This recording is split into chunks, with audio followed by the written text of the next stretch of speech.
Niadtong minabay nga piliay, tuig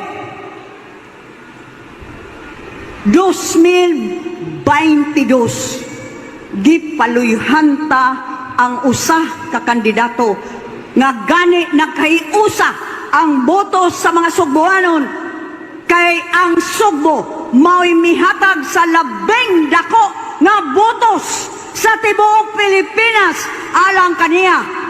Over 1.5 million votes, over 1.5 million Cebuanos chose and made Ferdinand Marcos Jr.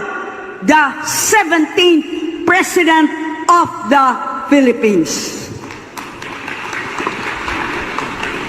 Watay mingaw man usab-usab.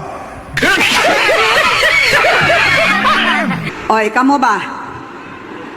Namutara ba mo halapatpat?